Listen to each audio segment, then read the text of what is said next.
میں سوچ رہا تھا کہ جب سے میں صحافت میں آیا ہوں یہ کوئی پہلا دور نہیں ہے کہ میں یہ سن رہا ہوں کہ جو صحافت ہے وہ خطرے میں ہے. ہم تو جب سے جرنلزم میں آئے ہیں 30-35 سال ہو گئے ہیں, ہر دور میں یہی سن رہے ہیں کہ سچ خطرے میں ہے, صحافی خطرے میں ہے, پاکستان ایک نازک دور سے گزر رہا ہے.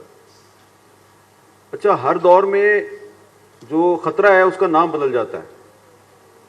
تو آج کل جو خطرے کا نیا نام ہے وہ ہے آرٹیفیشل انٹیلیجنس. حالانکہ پاکستان میں سچ کو آرٹیفیشل انٹیلیجنس سے اتنا خطرہ نہیں ہے جتنا انٹیلیجنس ایجنسیوں سے ہے. تو اس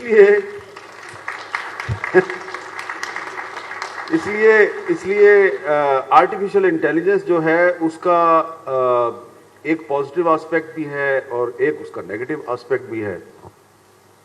جو آپ نے ٹرم استعمال کی ڈیپ فیک, ابھی پچھلے مہینے کی بات ہے کہ یو اے ای میں ایک بہت بڑی انٹرنیشنل کانفرنس ہوئی ہے آرٹیفیشل انٹیلیجنس پہ, اور اتفاق سے میں نے بھی اس کانفرنس میں 3 دن تک صبح شام بہت سے سیشن اٹینڈ کیے, سمجھنے کی کوشش کی.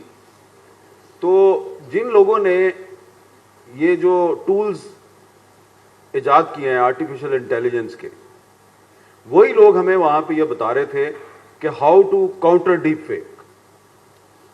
یعنی کہ دنیا میں اگر اس وقت آرٹیفیشل انٹیلیجنس جو ہے وہ اس کا بہت اس کی دھوم مچی ہوئی ہے اور آرٹیفیشل انٹیلیجنس کا غلط استعمال ہو رہا ہے, تو وہ کمپنیاں جو آرٹیفیشل انٹیلیجنس کو جنہوں نے انٹروڈیوس کیا اور اب اس کو پروموٹ کر رہی ہیں, وہی آپ کو یہ بھی بتا رہی ہیں کہ اس کو آپ نے کاؤنٹر کیسے کرنا ہے. تو اس میں اس کا جو ہے نا وہ کہتے ہیں جی ڈیٹیکٹ ٹیکنالوجی.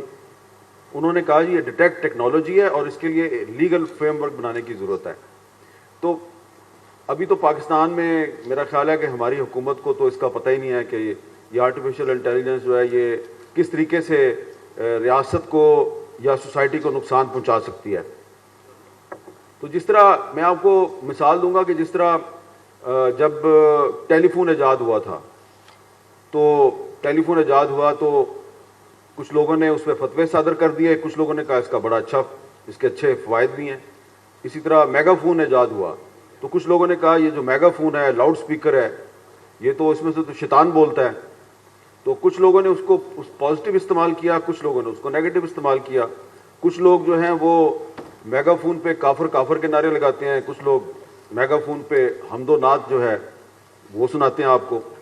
تو پازیٹیو نیگیٹو دونوں ہے.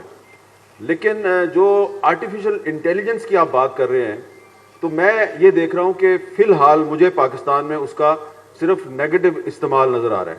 کیونکہ جن لوگوں کی ایکسیس میں ہے آرٹیفیشل انٹیلیجنس, وہ کیا کر رہی ہے, وہ ان کا زیادہ تر ٹارگٹ جو ہے وہ عورت ہے, خاتون ہے.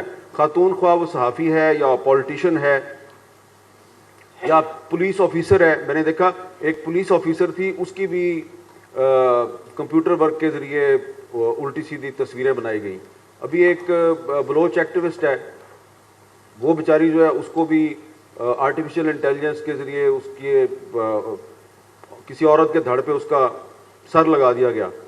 تو مرد جو ہے وہ کم از کم ہماری سوسائٹی میں آرٹیفیشل انٹیلیجنس کے جو منفی استعمال کے اثرات ہیں اس کا اتنا شکار نہیں ہو رہے, کیونکہ یہاں پہ سمجھا جاتا ہے کہ عورت کو ٹارگٹ کرنا آسان ہے, تو اس لیے آرٹیفیشل انٹیلیجنس کا نشانہ بھی عورتیں ہی ہیں فی الحال.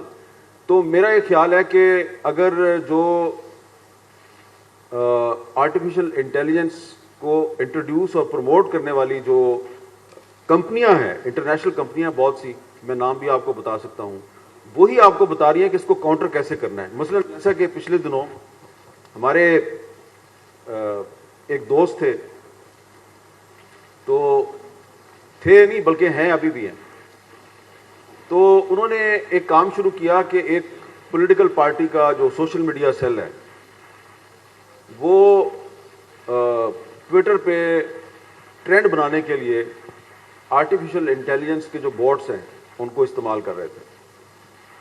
تو انہوں نے اس پہ تھوڑی ریسرچ کی, کچھ انہوں نے گیجٹس ڈھونڈے اور سراغ لگایا کہ یہ پولیٹیکل پارٹی جو ہے اس کے پاس کتنے باٹس ہیں اور یہ کیا کر رہے ہیں. اور جب انہوں نے اس کا اپنی ریسرچ مکمل کی اور سراغ لگا لیا تو وہ اپنی اب رپورٹ تیار کر رہے تھے کہ اچانک ان کو پتہ چلا کہ دوسری پولیٹیکل پارٹی نے بھی یہی کام شروع کر دیا. تو وہ اس کے پیچھے لگ گئے. اب بیک وقت وہ 2 پولیٹیکل پارٹیز کو مانیٹر کر رہے ہیں. تو اب ان دونوں کے بارے میں میری ان سے بات چیت ہوتی رہتی تھی. میں نے ان کو کہا آپ ریلیز کریں, ہم اس کو انشاءاللہ ہائی لائٹ کریں گے. ان کا ایک دن فون آیا, انہوں نے کہا 2 اور پارٹیوں نے بھی یہی کام شروع کر دیا ہے. تو یہ جو ہمارے نوجوان ہیں جن کو ڈگری حاصل کرنے کے بعد نوکری نہیں ملتی, انہوں نے یہ ایک نیا کام ڈھونڈ لیا ہے کہ وہ تھوڑی سی اسکل پیدا کرتے ہیں. یہ آرٹیفیشل انٹیلیجنس کو سمجھتے ہیں تھوڑا, اور الیکشن قریب آ رہا ہے, پھر وہ مختلف پولیٹیکل پارٹیز کے جو امیر لوگ ہیں ان کے پاس جاتے ہیں اور ان کو بتاتے ہیں جی کہ یہ آپ کو اگر مشہور ہونا ہے یا اپنے جو مخالفین ہیں ان کو اگر آپ نے ٹارگٹ کرنا ہے تو اس کے لیے آپ کو ٹی وی چینلز یا اخبارات کی طرف جانے کی ضرورت نہیں ہے, ہم آپ کا کام کریں گے, یہ پیکج ہے ہمارا اور ہم یہ کام کر سکتے ہیں. تو پالیٹیشین صاحب جو ہیں ان کو کچھ پتہ نہیں ہے کہ یہ کیسے کریں گے. وہ کہتے ہیں اچھا ٹھیک ہے بیٹا کرو, کتنے پیسے چاہیے, چلیں جی ڈیل ہو گئی. تو وہ جو میں نے جس اپنے دوست کا ذکر کیا جو ریسرچ کر رہا تھا, اس نے مجھے ایک بڑی عجیب و غریب بات بتائی. اس نے کہا کہ 3-4 لڑکوں نے ایک ٹیک کمپنی بنائی ہوئی ہے, صرف 4 لڑکے ہیں وہ, اور وہی لڑکے جو ہیں وہ بیک وقت 3 مختلف پولیٹیکل پارٹیز سے پیسے کھا رہے ہیں اور ان تینوں پارٹیوں کو آپس میں لڑا رہے ہیں اور ایک دوسرے کے خلاف پروپیگنڈا کروا رہے ہیں ان سے, اور اس کے پیچھے انہوں نے بارڈز بنائے ہوئے ہیں اور بارڈز بھی چل رہے ہیں ان کے. تو میں نے ان سے کہا پھر تو یہ تو بڑا دھماکہ خیز بات ہے, آپ تو بہت بڑا کمال ہو جائے گا آپ کا. انہوں نے کہا نہیں یار, اب ایک اور مسئلہ بھی آ گیا نا, ہم نے بھی تو گھر چلانا نا. تو ہمارے پاس بھی وہ آگے کہ جی چھوڑیں آپ کیا کر, یہ رپورٹ بنا کے آپ ہمیں دے دیں, بڑی زبردست ریسرچ ہے, اس کے اتنے پیسے.